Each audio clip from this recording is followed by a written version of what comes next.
natutunan natin kung nasan si Norman na nasa bayang Pag-asa, hindi natin tatantanan ang lugar na yun. Pupulbusin natin silang lahat. Sino yung boss mo nang ingitap ng mga batang babae? Ang sabi niya! Kailangan ko lang i-secure! Hanggang sa endpoint niya! Saan yung endpoint na yan? Sa San Joaquin! Kailangan ko tulong mo. Andito ako sa bago nating lungga. Sounds good. Send me the location. Didiretso ako dyan.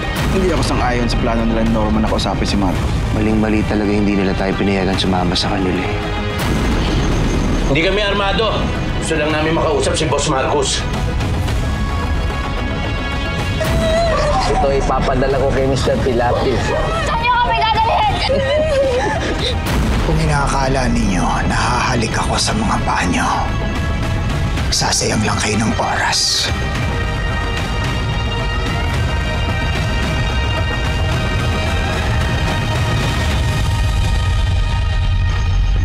Hindi ako mabuting tao, pero hindi ako kasing sahol ninyong taga-Rosario. Kaya hindi ako aanib sa inyo. Tapusin niyo na yung mga yan.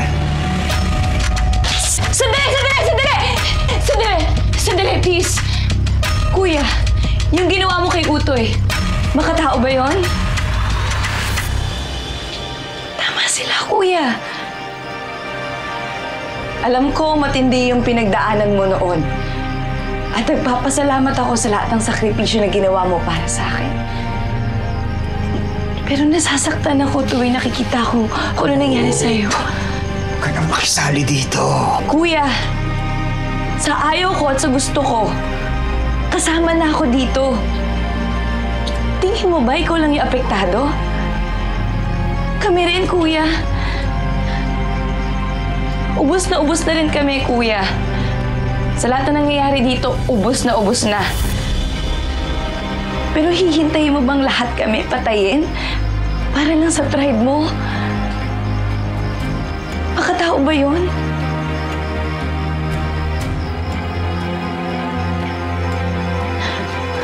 Kuya, naniniwala ako na may natitira pa diyang kabutihan sa loob mo. At gagawin ko ang lahat para tulungan ka. Na mahal kita. Ayoko maiwan ka. Ayoko mawala ka.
Alam mo, kahit na kinalaban mo ako, bilib ako sa'yo. Nakikita ko ang sarili ko sa'yo noon. Pero hindi tayo magkaparehas. Ako, lumalaban ako para sa hustisya. At ikaw, kalaban ka ng hustisya.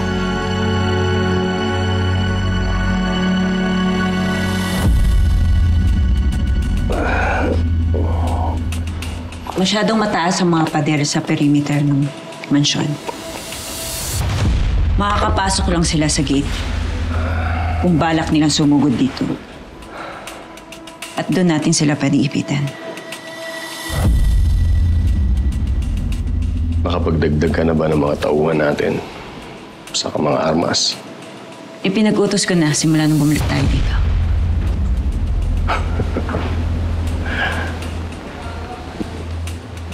Alam mo, Christine, kung tutuusin, wala naman sanang problema sa lugar na to. Ang kaso, hindi ba nakapag-deliver na noon sina Marcos ng mga piedra dito? So alam na nila ang lugar. At anytime, pwede silang lumusob sa atin.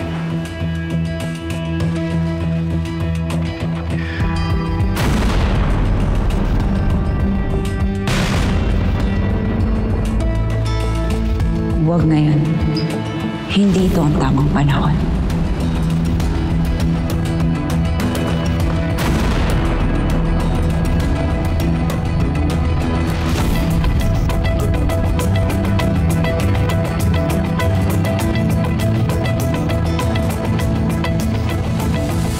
Alam mo,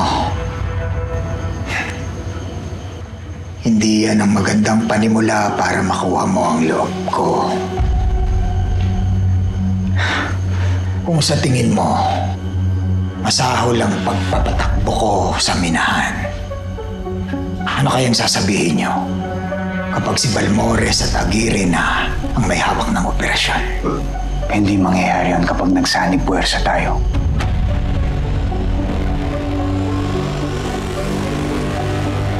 Ito na ang pagkakataon mo para makabawi sa lahat ng atraso mo sa Bayang Pag-asa, Marcos. Kaya pag-isipan mo na mabuti.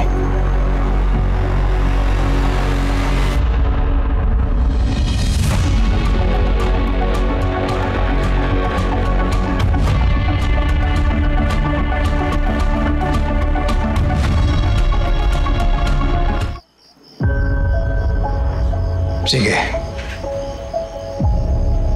Makikipagsanib puwersa ako sa inyo para mapatumba ang mga Balmores na yan. Kung ganun, tayo dapat ang unang kumilos. Ano naiisip mo? Lusubin natin sila sa mansyon nila sa Rosario. Pagkatapos, Papatayin natin silang lahat para matapos na tong lahat.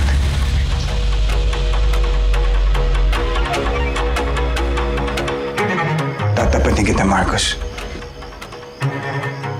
Yung sinasabi ko hindi madaling gawin. Nakataya ang buhay nating lahat. Gusto ko lang malaman kung handa ka sa kahit anumang mangyari.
Balitaan niyo ako sa gagawin natin.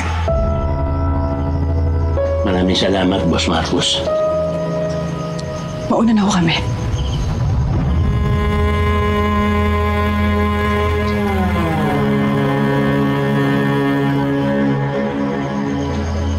Kuya. Kuya, salamat. Dahil Dahil ginawa mo yung unang hakbang.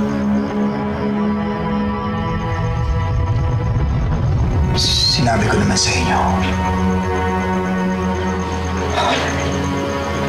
nakatao ako. Handa ako makipagyera sa mga taong gustong sumakop ng bayan natin. At sa mga taong gustong kumuha ng pinandar kong negosyo.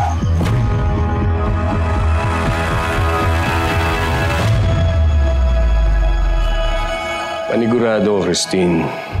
Anytime pwede nila tayong lusubin. Lalo na ngayon, nalaman na nila na malaking banta tayo para sa mga negosyo nila.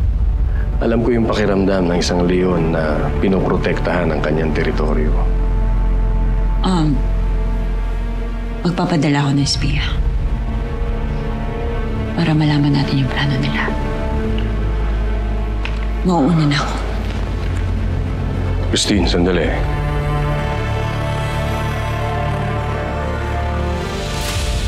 May problema ba? Kilala na kita. Alam kong merong bumabag-abag sa'yo. Ano ba ang problema?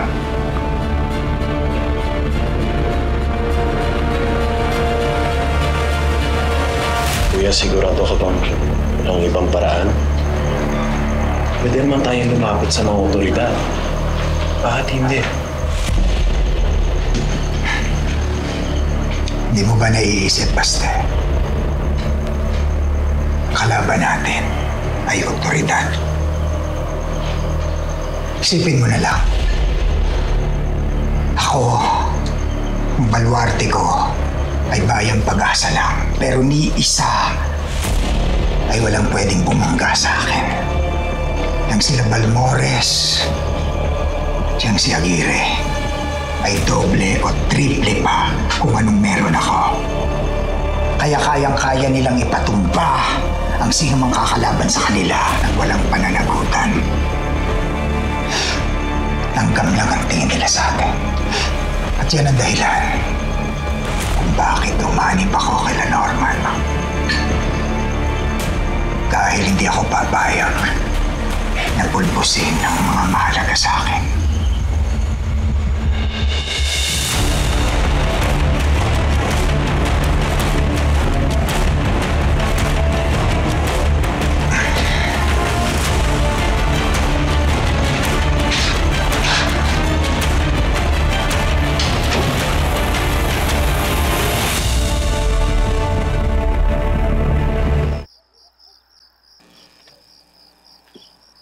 Best friend!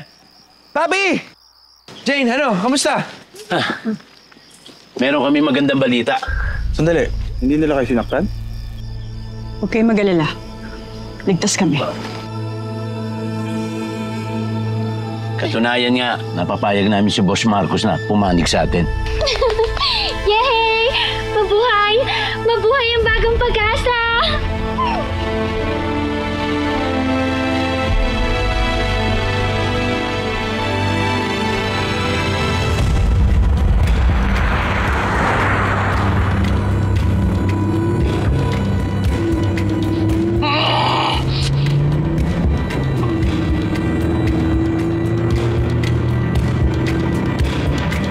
Sana hindi pa ako huli, Fatima. Sana hindi pa huli ang lahat. Sinisigurado kong mahahanap kita.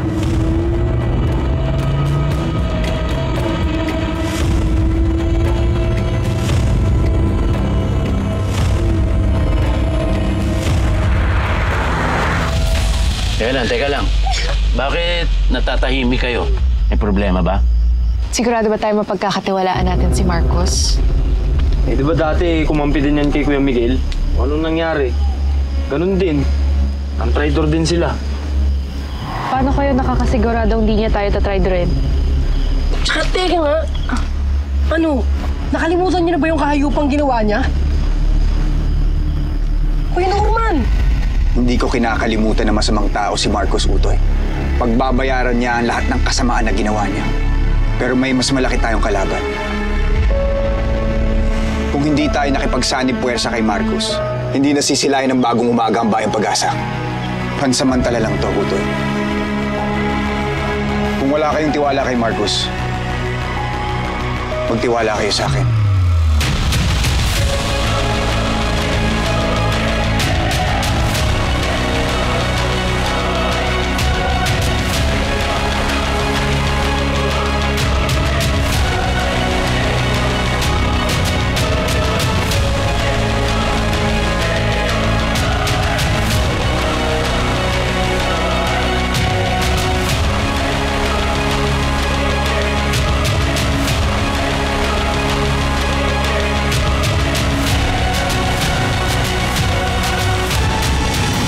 Ibang tao kaya mo linlangin. Ako hindi. Alam ko may problema ka. Meron akong nakaikwentong isang babae. Nilabanan ko. Pero sinasalag niya lang. Nung lumusob ako sa mansyon ni Balmores dati, may naka-enkwentro rin akong babae. Malaking laban ang haharapin ngayon ni Daddy Fatima. Ipagdasal mo na matalo namin na masasamang tao at malaman ko na kung sino ang dahilan sa pagkawala ng mami mo.